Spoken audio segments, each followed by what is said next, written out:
ಹೋಗ್ತೀವಿ ಅಂತ ಹೇಳುವ ಕಾರಣಕ್ಕಾಗಿ ಇಂಥ 43-45 ಡಿಗ್ರಿ ಸೆಲ್ಸಿಯಸ್ ಬಿಸಿಲು ಎಲ್ಲರೂ ಕೂಡ ಇಡೀ ಸಮುದಾಯ ಸಮಾಜದ ಗುರು ಹಿರಿಯರು ಯುವ ಮಿತ್ರರು ಎಲ್ಲರೂ ಸೇರಿ ಏನಪ್ಪ ಅಂದ್ರೆ ಲೆಕ್ಕಿಸದೆ ನಡಿಲಿಕ್ಕತ್ತೀವಿ. ಇದು ಈ ನಮ್ಮ ನಡಿಗೆ ನಿಮ್ಮ ಸರ್ಕಾರ ಏನಪ್ಪ ಅಂದ್ರೆ ಮುಂದಿನ ದಿನಗಳಲ್ಲಿ ಕೆಡುವಂತ ಒಂದು ವ್ಯವಸ್ಥೆ ಅದ. ಇದ್ರೊಳಗ ನೀವು ಅದನ್ನು ಅರ್ಥಕೊಂಡು ಸಾಮಾಜಿಕ ನ್ಯಾಯದಡಿಯಲ್ಲಿ ಯಾವುದೇ ಪಕ್ಷಪಾತ ಇಲ್ಲದೆ ಸಾಮಾಜಿಕ ಆಧಾರದ ಮೇಲೆ ಸಾಂವಿಧಾನಿಕ ಆಧಾರದ ಮೇಲೆ ಕಾನೂನಾತ್ಮಕವಾಗಿ ನಮಗೆ ಸಿಗಬೇಕಾದ ಹಕ್ಕನ್ನು ನೇರವಾಗಿ ಕೊಡಬೇಕು. ಇದರೊಳಗೆ ರಾಜಕೀಯ ಮಾಡಬಾರದನ್ನ ಒಂದು ಉದ್ದೇಶದಿಂದ ನಿಮಗೆ ಮತ್ತೊಮ್ಮೆ ಏನಪ್ಪ ಮಗದೊಮ್ಮೆ ನಿಮ್ಗೆ ನಾವು ಬಹಳ ನಮ್ರವಾಗಿನೂ ಕೇಳ್ತೀವಿ, ಪರಾಕ್ ಬಿದ್ದಾಗ ಕತ್ತು ಪಟ್ಟಿ ಹಿಡಿದು ಕೇಳ್ತೀವಿ. ಇವತ್ತು ನೀವೆಲ್ಲರೂ ಕಾನೂನು ಉಲ್ಲಂಘನೆ ಮಾಡಿರಿ ಅಂದ್ರೂ ಕೂಡ ಇವತ್ತು ಒಂದು ನಿಮ್ಮ ಕೈಯಲ್ಲಿ ಇರುವಂತ ಒಂದು ಅಧಿಕಾರವನ್ನ ಇಟ್ಕೊಂಡು ಇವತ್ತು ನಮ್ಮನ್ನು ಹತ್ತಿಕ್ಕುವಂತ ಕೆಲಸ ಮಾಡ್ತೀರಿ. ನೀವು ಆ ರೀತಿ ಹೋರಾಟ ಮಾಡಬಾರ್ದು, ನೀವು ಈ ರೀತಿ ಹೋರಾಟ ಮಾಡಬಾರ್ದು ಅಂತೇಳಿ ನಮ್ಮ ಹೋರಾಟವನ್ನು ಹತ್ತಿಕ್ಕುವಂತ ಕೆಲಸ ಮಾಡ್ತಿದ್ರಿ. ನೀವು ನಮಗೆ ಒಂದು ವೇಳೆ ಕೊಡಬೇಕಾಗಿತ್ತು ಅಂದ್ರೆ ನೀನೇನು ಮನೆ ಎರಡು ಏನಪ್ಪ ಸರ್ಟಿಫಿಕೇಟ್ ಕೊಟ್ಟಿರುತ್ತ, ಉಳಿದವರು ಕೊಡಬೇಕು, ಇಲ್ಲಿ ತನಕ ಯಾಕೆ ಕೊಟ್ಟಿಲ್ಲ, ಮತ್ತೆ ಎರಡೇ ಯಾಕೆ ಕೊಟ್ಟಿರಿ? ಅವು ಎರಡೇ ಸರ್ಟಿಫಿಕೇಟ್ಲಿಂದ ನಮ್ಮ ಸಮಸ್ಯೆಗಳ ಬಗೆಹರಿಯಲ್ಲ.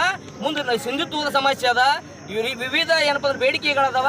ರೈತರಿಗೆ ಏನಪ್ಪ ಅಂದ್ರೆ ಬೀಜ ಸಲಕರಣೆ ಗೊಬ್ಬರ ಏನು ಹತ್ತಿ ಇತ್ಯಾದಿ ಏನಪ್ಪ ಅಂದ್ರೆ ಸಲಕರಣೆಗಳು ಬೇಕು, ಅವು ಬೇಕಾಗ್ಯದ. ನಮ್ಮ ವಿದ್ಯಾರ್ಥಿಗಳಿಗೆ ಯಾವುದೇ ಏನಪ್ಪ ಸಮಸ್ಯೆ ಇಲ್ಲದಂತಲ್ಲಿ ಶಿಕ್ಷಣ ಎಲ್ಲ ಶಿಕ್ಷಣ ಸಂಸ್ಥೆಗಳಲ್ಲಿ ಏನಪ್ಪ ಅಂದ್ರೆ ಪ್ರವೇಶ ಸಿಗಬೇಕಾಗ್ಯದ. ಅವ್ರಿಗೆ ಮೀಸಲಾತಿ ಅಡಿಯಲ್ಲಿ ಏನಪ್ಪ ಹಾಸ್ಟೆಲ್ ಸಿಗಬೇಕಾಗ್ಯದ, ಸ್ಕಾಲರ್ಶಿಪ್ ಸಿಗಬೇಕಾಗ್ಯದ, ಹಲವಾರು ಏನಪ್ಪ ಅಂದ್ರೆ ಸೌಲಭ್ಯಗಳದಾವ. ಇವು ನಿರಂತರವಾಗಿ ಇವತ್ತು 5 ವರ್ಷದಿಂದ ನಮ್ಗೆ ವಂಚನೆ ಒಳಗಾಲಕತ್ತೀವಿ. ಹೀಗಾಗಿ ಸಮುದಾಯದ ಎಲ್ಲ ಪಾಲಕರು ಎಲ್ಲ ಏನಪ್ಪ ಅಂದ್ರೆ ಮುಖಂಡರು, ರಾಜಕೀಯ ಮುಖಂಡರು ಇದೇನಪ್ಪ ಅಂದ್ರೆ ಪಕ್ಷಾತೀತವಾಗಿ ಈ ಒಂದು ಹೋರಾಟ ಕೈಗೆತ್ಕೊಂಡಿವಿ. ಈ ಹೋರಾಟ ಒಂಥರ ನಿರಂತರವಾಗಿರ್ತದ.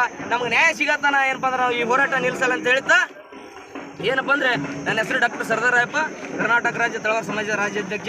ಅದರ ಜೊತೆಗೆ ಏನಪ್ಪ ಅಂದ್ರೆ ರೇವಣ ಸಿದ್ದಪ್ಪಗೌಡ ಆದಿಯಾಗಿ ಇಡೀ ಹಿರಿಯರು ಎಲ್ಲರೂ ಇಲ್ಲಿ ಏನಪ್ಪ ಅಂದ್ರೆ ಸೇರಿದ. ಇಲ್ಲಿ ಯಾವುದೇ ಪಕ್ಷ ಇಲ್ಲ, ಯಾವುದೇ ಏನಪ್ಪ ಅಂದ್ರೆ ಮೇಲು ಕೀಳನಂಗಿಲ್ಲ, ದೊಡ್ಡವರು ಸಣ್ಣವರು ಅನ್ನೋದು ಯಾರೂ ಇಲ್ಲ.